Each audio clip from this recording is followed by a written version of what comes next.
news.com.au. I've got news for you. Well, welcome to this adults only episode of I've Got News for You. Why is it adults only? Well, it's because we're chatting to a legend of the porn industry, an Aussie woman called Angela White.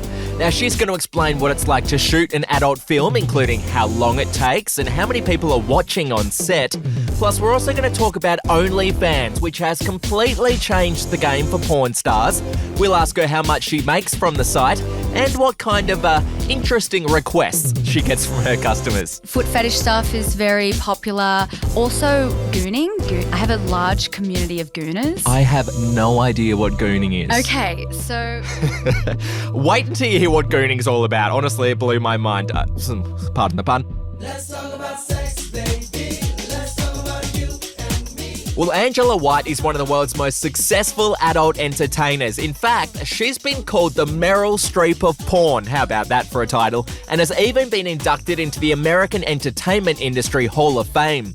Angela lives in LA but is back in Australia for a series of appearances at Sexpo in Melbourne from November 25 to November 27. Angela, welcome to the I've Got News for You studio. Thank you so much for having me. Let's start at the beginning. What made you decide to get into the porn industry? I have always been fascinated with sex, and growing up, I was a very adventurous teenager, and I was criticised for the way that I expressed and explored my sexuality. Right. But pornography was the first place I saw women being celebrated for expressing and exploring themselves. So I wanted to get into it from a young age. I waited till I was 18, of course, and then I contacted some companies that I wanted to shoot for, and the rest is history.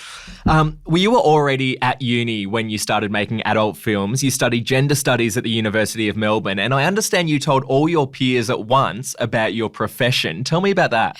So in the beginning, I actually was a little covert. I wasn't open about the fact that I was in porn because I really wanted to hear the arguments against pornography. That was one of the reasons that I did gender studies in the first place. I wanted to learn more about intersectionality and like feminism and porn. And I was hearing all these arguments about like sex work being degrading to women, and I really wanted to understand those arguments, sort of like to know the enemy, I guess. So I was very covert. It wasn't until I was doing my honours thesis in which I did qualitative research on female experiences in the Australian pornography industry that I came out to everyone. And to be honest, it was really nice that everyone was very supportive and welcoming. And I feel like even though some of us had differing opinions on sex work, they were very open to hearing my side of the story. Okay, they weren't shocked or anything like that? Oh, some people were shocked. All right, well, skipping forward a bit, you moved to the United States. You've since established yourself as one of the world's biggest porn stars. I want to ask about shooting a porn video. Okay. Some behind-the-scenes facts. To start with, can you give me a quick overview of the process? Like, do you meet the actors and then do a dry run and then film? How does it work? A dry run. It's always a wet run. Okay, so it's actually different depending on what kind of scene you're shooting because there's different kinds of porn scene. You've probably seen the feature scenes where there's a storyline and an intro and a lead up, and then there's other scenes like an all-sex scene where there might be a little bit of tease in lingerie for the camera and then it goes straight to the sex. So each kind of scene, there's a little bit of a different process, but generally what happens is the female talent, if we're shooting heterosexual porn, the female talent will arrive on set first with the makeup artist and the camera crew will start setting up lighting. Female talent will usually be in makeup for 1.5 to 2 hours and the male talent doesn't turn up until after the makeup is done. Right. That's when we start shooting what we call in the industry pretty girls, which is just solo photos of the female talent. Those photos might be sold to magazines, they might be put on box covers or just used for marketing in general. And often the male talent will watch those photos be taken because it's a little bit of a warm-up, a little bit of a tease as the performer will undress for the camera. So that's a little bit of a warm-up for both of them. And then and that's obviously you meet your talent at that point and start the foreplay in a way, the rapport. And then usually it depends on the set again. Some sets do sex stills and some don't. So if you're going to do sex stills, that's when we would do, as you said, the dry run. I'll call it the wet run. So we will do sex stills and that is kind of like real sex, except that there's a lot of stopping and starting. Right. And then we move into the scene itself. on average, when you're filming a scene, how many people are on set? Again, it's different depending on the type of scene. So a feature, you might have a 12-person crew. Wow. For a gonzo or all-sex scene, you might just be you, the performer, and a camera operator, if that's really small budget. But I would say average is probably around 5. And say you were doing a big budget feature. I mean, say the scene was going to be 10 minutes long once edited. How long roughly would it take to film the content for that scene? You know, I don't think I've ever shot a scene that would be 10 minutes long. It's just not the porn formula. It would always be around 30 minutes. 30 minutes? Yeah, 30 minutes at least. Yeah.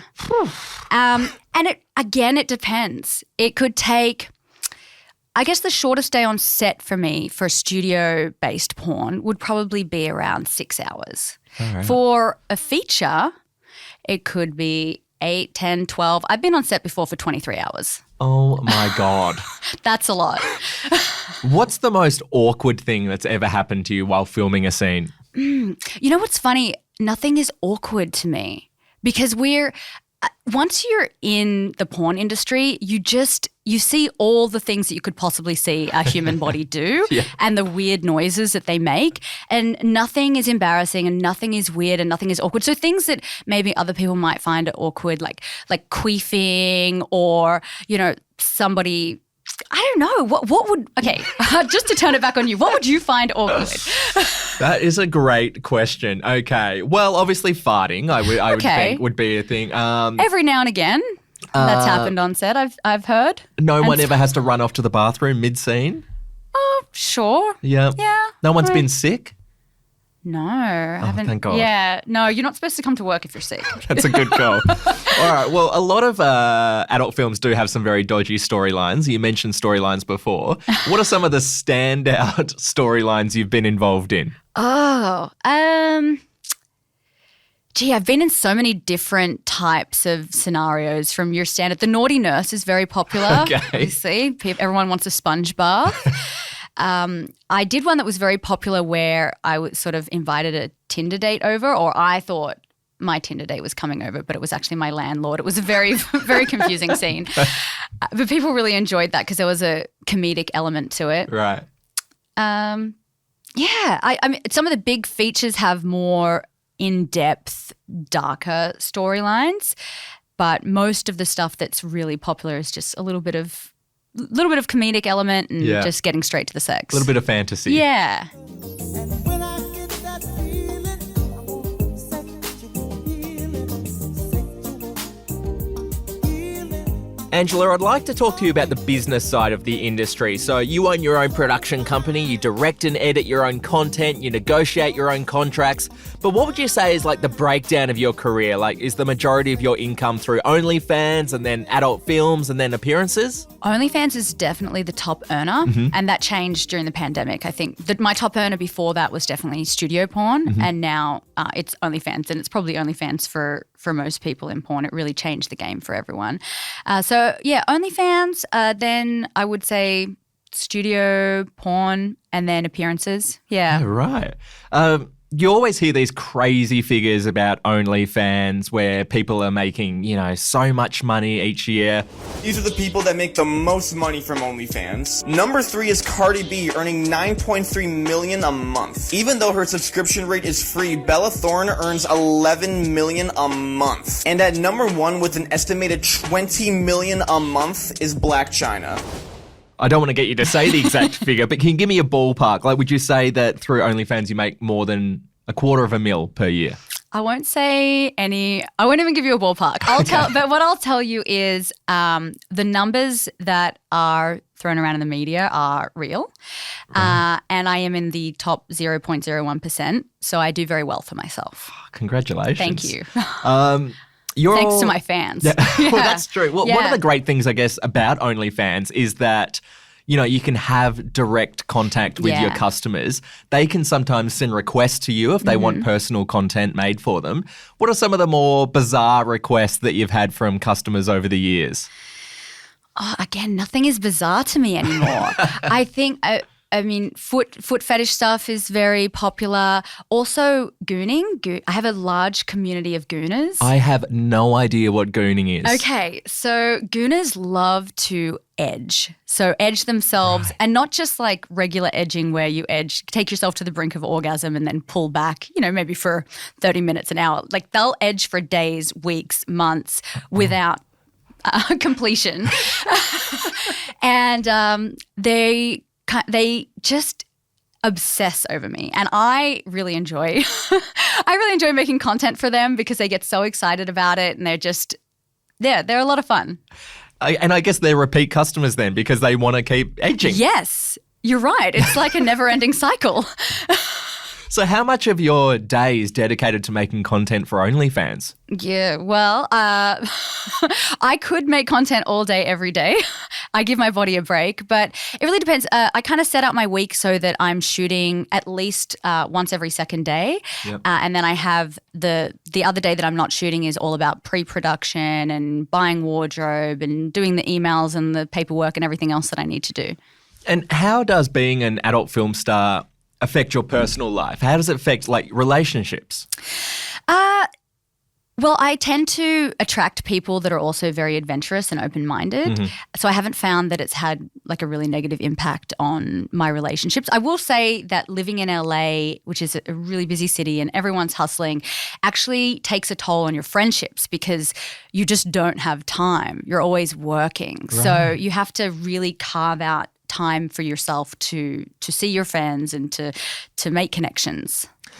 You're appearing at Sexpo in Melbourne from November 25 to 27. You're doing daily meet and greets and sex ed seminars. Do you have like a group of dedicated fans that just follow you wherever you go? Yes. Do you? Yes. I'm really excited to see familiar faces at Melbourne Sexpo because I've done the Sexpos before, and there would be Australian fans that would travel around around the country to see me. And yeah, it's really quite an honor that they would spend their time and their money to come and see me and follow me around. So yeah, I have those dedicated fans that are incredible. What are those interactions like? Like, are they just kind of asking you to sign things, or tell me what they chat to you about? Well, some of these fans have known me for years, so they've really followed my journey. So they'll talk to me about, how proud they are of me. They've seen like where I've taken my business, and how I've built this empire and won these awards and kind of representing Australia overseas. Yeah.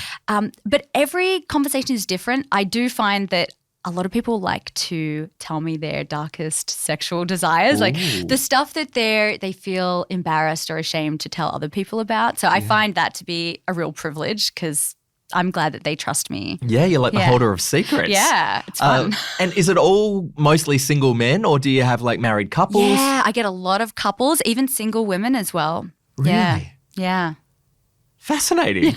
Women are horny too. Oh, yes, they are. Do they give you gifts as well? Yes, I've gotten a lot of roses, rings, chocolates. I get a lot of artists will draw me, which is really amazing. So I get these sketches. I've had a lot of incredible gifts over the years. And you've been in the industry for something like 20 years now. Almost 20 years. How has the attitude towards porn and adult entertainers changed in that time? I think we've become a lot more progressive, and I think the pornography industry has become more inclusive. I do think there's still a lot of shame wrapped up around sex in our society. It's not fully accepted, but with the emergence and the explosion of OnlyFans, obviously almost everybody knows somebody that's doing OnlyFans. So I think it's becoming more accepted. But there's still this double standard where if men are in porn having sex with multiple people, they're seen as a champion, where if a woman does it, she's criticized as a slut or looked down upon. So there is that kind of double standard and a stigma around the industry. You're obviously killing it at the moment. What's your goal for the future? What else do you want to achieve? Oh my gosh, I love shooting, so I have no plans on stopping anytime soon. Right now I'm really focused on doing a lot of collaborations, connecting with new people. Obviously I'm doing a lot of travel and meeting my fans right now, which is really incredible. And yeah, just enjoying my life. It's so much fun. I guess high off of love, don't know how to behave.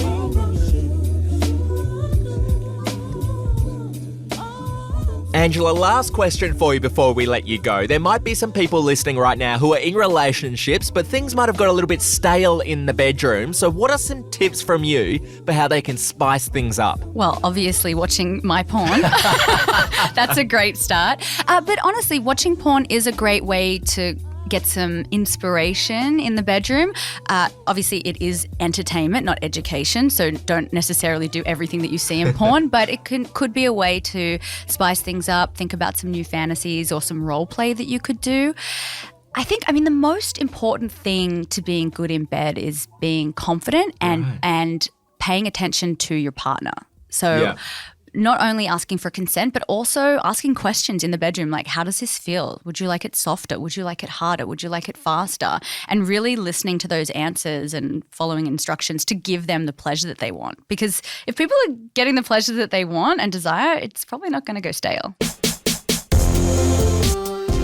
Well, that brings us to the end of this adults-only episode of I've Got News for You. A very big thank you to Aussie porn star Angela White, and a reminder that you can see her at Sexpo in Melbourne from November 25 to November 27. For details, just go to sexpo.com.au. Search for I've Got News for You wherever you get your podcasts.